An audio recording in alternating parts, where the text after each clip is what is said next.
In November 2017, a gavel fell at Christie's auction house in New York, and with it, $450 million changed hands in a single heartbeat. The buyer was a ghost, bidding through a telephone, their identity buried beneath layers of intermediaries, shell companies, and deliberate misdirection. The painting, known as Salvator Mundi and attributed to Leonardo da Vinci, would never hang in a museum where crowds could marvel at it, never grace a collector's wall where guests could admire it. Instead, it vanished into a Geneva Freeport, entombed in a climate-controlled vault where billions of dollars in masterpieces sit indefinitely in perfect, temperature-regulated darkness.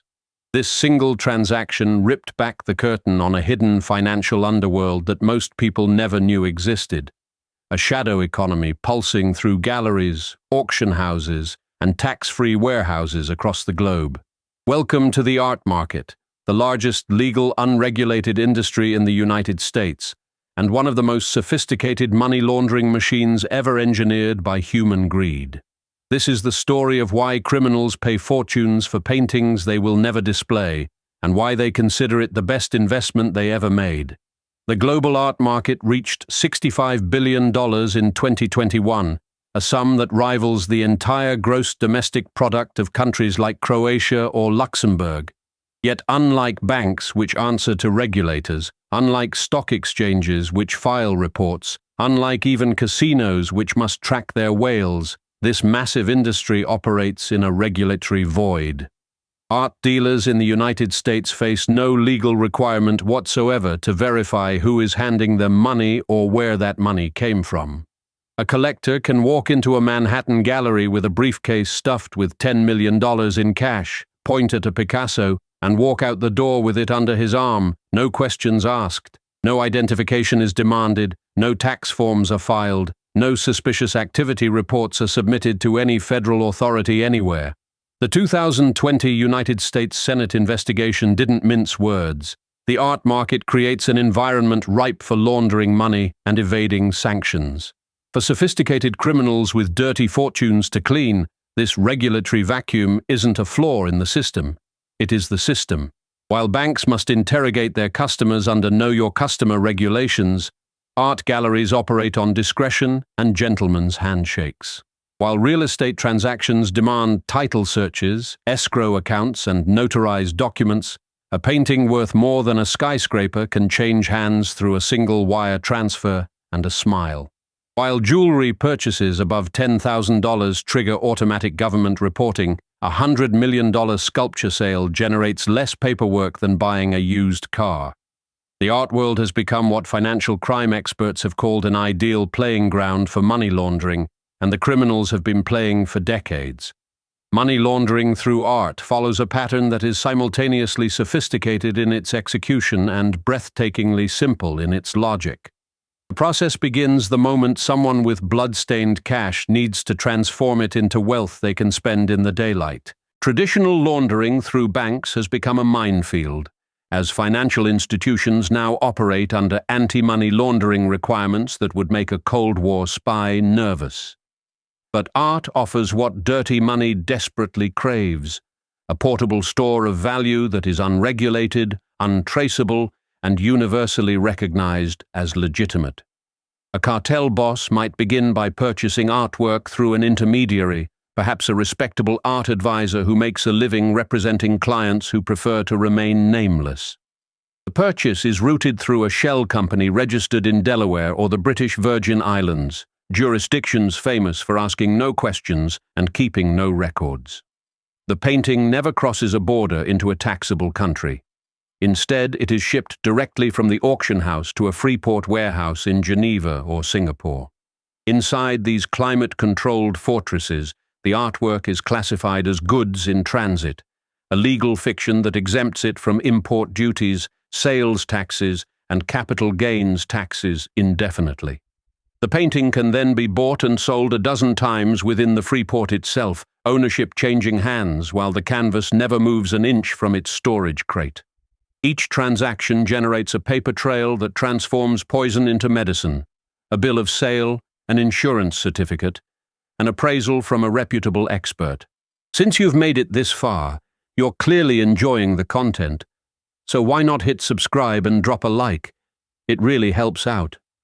All right, let's keep going. The original dirty money has now been laundered, bleached white, transformed into the legitimate proceeds of a respectable art transaction. When those funds finally enter the banking system, they carry the perfumed provenance of the art market rather than the stench of the crimes that created them. The Geneva Freeport squats near the Swiss city's international airport, a fortress of grey concrete and reinforced steel that looks more like a nuclear bunker than an art museum. Established in the 19th century to store grain and commodities for merchants, it has evolved into what investigators call the Swiss bank account of the art world, only more secretive. The facility holds an estimated $100 billion worth of fine art, gold bullion, vintage wine, and other treasures of the ultra-wealthy. 40% of its contents consist of artwork, making it arguably the largest art collection on Earth, a museum that no one will ever visit. The legal status of these goods is a masterpiece of bureaucratic fiction. Because they are technically in transit, they exist in a kind of financial purgatory. They have not entered Switzerland, so Swiss taxes do not apply. They have not arrived at any destination, so no import duties are owed anywhere. A Picasso can sit in this limbo for 50 years, appreciating from millions to tens of millions, while generating exactly zero tax liability for whoever claims to own it. The Geneva Freeport's tax-exempt status has cost Switzerland staggering sums in lost revenue, with estimates running into hundreds of millions of dollars annually. And Geneva is merely the flagship. Similar luxury freeports have sprouted like mushrooms in Singapore, Luxembourg, Monaco, Delaware, and Beijing. The pattern of their expansion traces perfectly onto the crackdown on traditional banking secrecy, as the wealthy hunt for new shadows to hide their fortunes. Swiss businessman Yves Bouvier pioneered this transformation of Freeports from grain storage into art vaults, earning himself the nickname the Freeport King. His company became the largest tenant at Geneva Freeport, controlling over 20,000 square meters of storage space crammed with masterpieces. The same Salvator Mundi that sold for $450 million passed through Bouvier's hands in 2013, purchased for $80 million before being flipped for $127 million to a Russian billionaire just 2 years later. Within 4 years, the painting's declared value had multiplied nearly sixfold, a trajectory that screams price manipulation to anyone willing to listen. Shell companies provide the essential camouflage that makes the entire laundering apparatus function, the corporate equivalent of a ski mask. A buyer wishing to remain invisible can establish a limited liability company in Delaware, Nevada, or the British Virgin Islands in less time than it takes to order lunch. These companies require minimal documentation to create, and the true beneficial owner, the human being pulling the strings, need never be disclosed to anyone. The shell company purchases the artwork, and when auction house records are examined, they show only a meaningless corporate name, never the face of the criminal behind it. Multiple shell companies can be nested inside one another like Russian dolls, creating ownership structures so labyrinthine that even the FBI struggles to find the center.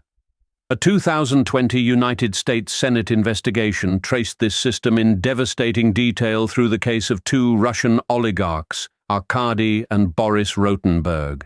The brothers were sanctioned by President Obama in March 2014, punishment for their role in Russia's violent annexation of Crimea.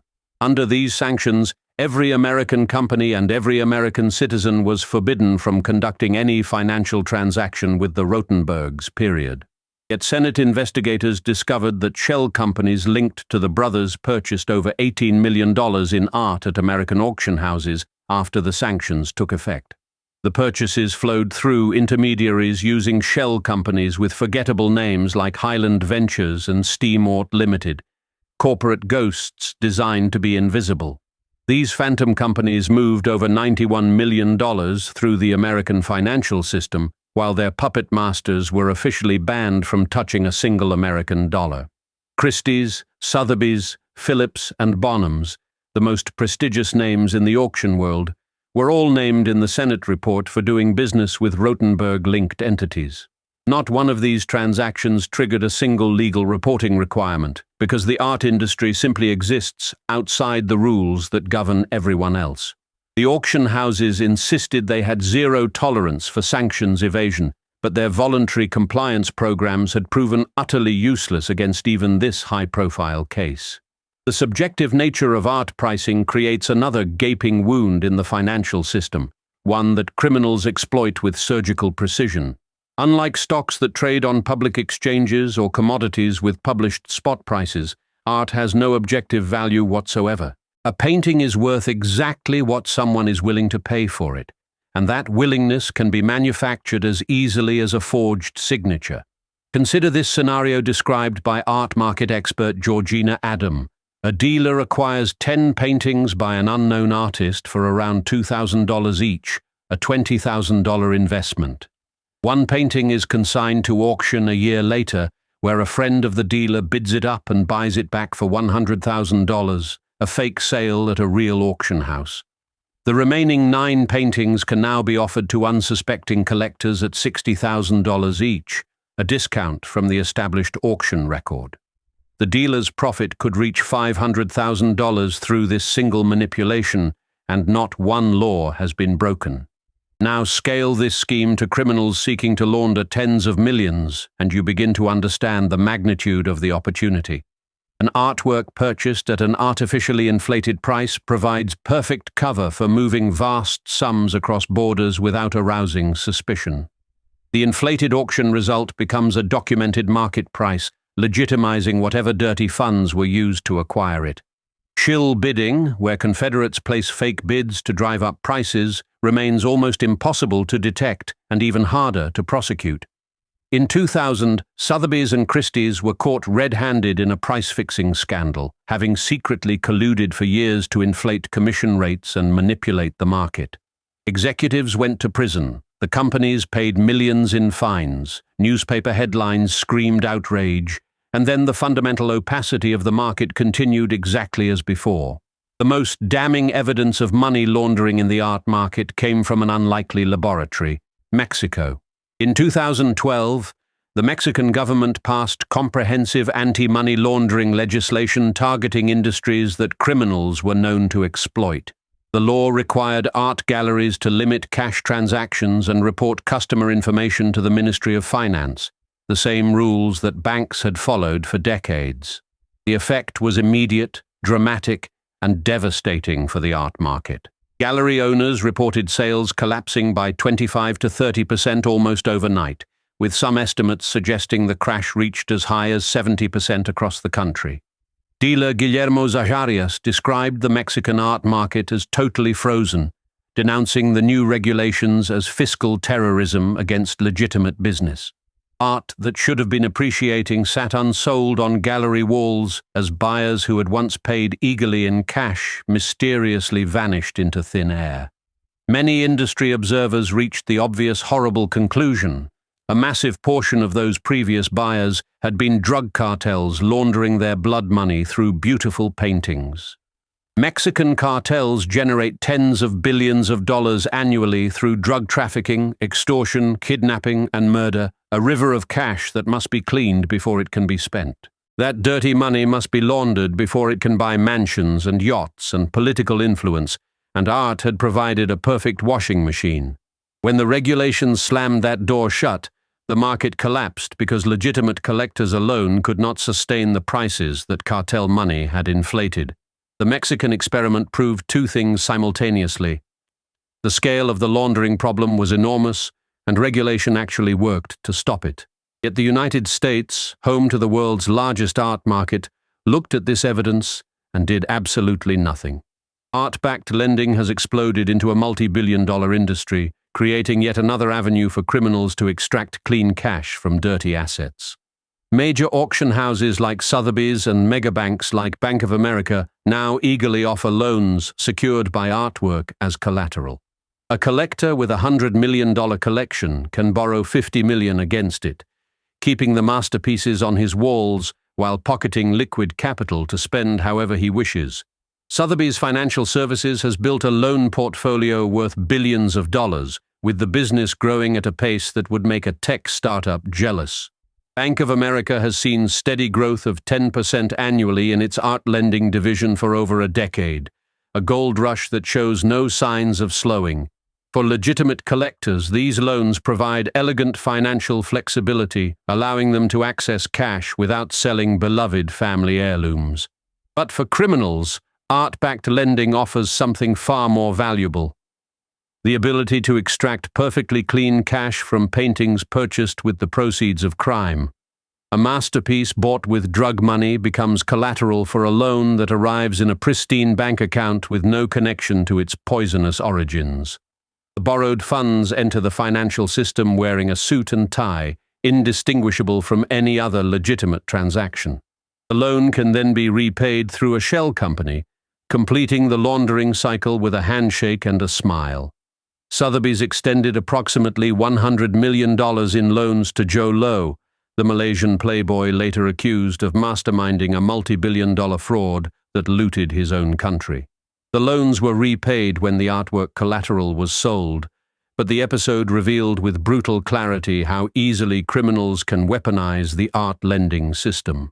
The art industry has successfully fought off meaningful regulation for decades through a potent combination of lobbying money, legal maneuvering, and appeals to cultural sanctity.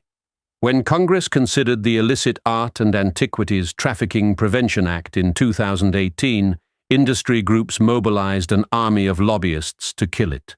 They argued with straight faces that regulatory burdens would devastate small galleries and that existing laws already prevented money laundering. The bill died in committee, leaving the art market as the last major industry exempt from the Bank Secrecy Act requirements that govern banks, casinos, and even used car dealers. The Anti-Money Laundering Act of 2020 finally dragged antiquities dealers into the daylight of regulatory oversight after decades of operating in darkness. But the broader art market, the world of contemporary paintings, sculptures, and photographs worth billions, remained completely untouched by reform. The Treasury Department was instructed to study whether money laundering actually occurs in the art market, a question that investigators considered almost comically rhetorical. European regulators have moved faster, implementing requirements for customer verification on any art transaction above €10,000. The United Kingdom adopted similar rules, forcing dealers to register with tax authorities and maintain anti-money laundering programs or face prosecution. But the global nature of the art market means that dirty business simply migrates to wherever the rules are weakest. If London tightens its grip, transactions shift to New York. If Paris starts asking questions, deals relocate to Hong Kong. Without coordinated international action, regulatory efforts become an endless game of whack-a-mole, and the criminals are always one step ahead. Perhaps the most terrifying aspect of art-based laundering is how much of it occurs completely beyond the reach of public scrutiny. The Financial Action Task Force, the global standard setter for anti-money laundering policy, published a landmark report on the art market in 2023. The report documented case after case of money laundering involving artwork, with a significant portion of the crimes involving fine art specifically. Terrorist organizations including ISIS have exploited the antiquities trade to move funds across international borders, financing murder with ancient beauty. Corrupt politicians on every continent have accepted priceless artwork as bribes, avoiding the paper trail that bank transfers would inevitably create. Sanctioned individuals have used art purchases to access financial systems from which they were officially and legally banned. The report's conclusion was damning. The art market presents significant vulnerabilities for money laundering and terrorist financing that remain largely unaddressed. Yet these documented cases almost certainly represent only a tiny fraction of the actual criminal activity flowing through gallery doors. The secrecy that pervades every corner of the industry means that most illicit transactions are never detected, never investigated, and never prosecuted. Former Department of Homeland Security agent James McAndrew once observed that prosecutions of art dealers for laundering money through art have been vanishingly rare. But the absence of convictions does not mean the absence of crime. It means the absence of anyone bothering to look. The emergence of non-fungible tokens has added terrifying new dimensions to art market money laundering, digital loopholes that regulators haven't begun to understand. Digital art can now be transferred instantly across borders with even less oversight than physical works, existing only as entries on a blockchain. The subjective pricing of NFTs perfectly mirrors the traditional art market, allowing for price manipulation that would make a stock fraudster blush. The Treasury Department has publicly admitted uncertainty about whether NFT platforms even qualify as regulated entities under existing law, a confession of helplessness. Meanwhile, the traditional art market continues its relentless growth, with increasingly sophisticated techniques for hiding who owns what. Chinese brokers who launder drug money for Mexican cartels are now believed to be funneling those proceeds directly into American galleries. Art may even serve as direct payment for fentanyl precursor chemicals, traded internationally like a currency backed by nothing but criminal consensus. The painting that hangs in a museum or graces a collector's living room represents one face of the art world, the face it shows to the public. But behind that beautiful surface lies a vast shadow economy where masterpieces become tools and beauty becomes a mechanism for hiding blood money. The Salvator Mundi, that $450 million icon, vanished from public view after its record-shattering sale. Reports eventually placed it aboard a super yacht belonging to Saudi Crown Prince Mohammed bin Salman, floating somewhere in international waters. Later, it was reportedly locked in a Swiss Freeport, then spirited away to an undisclosed location somewhere in Saudi Arabia. The painting attributed to Leonardo da Vinci, one of humanity's greatest artistic achievements, has become invisible, imprisoned far from the eyes that might appreciate it. This is the ultimate obscenity of criminal art collecting. Works created to inspire transcendent wonder become instruments of financial concealment. The beauty that once moved viewers to tears is transformed into a mechanism, valued not for what it shows, but for what it hides. The art market will remain a playground for criminals until it accepts the same transparency requirements that every other major industry already follows. Until dealers are legally required to verify their customers and report suspicious transactions, the criminals will continue to find sanctuary among the masterpieces. Until Freeports are forced to disclose their contents and shell companies must reveal their true owners, dirty money will keep flowing through gallery doors.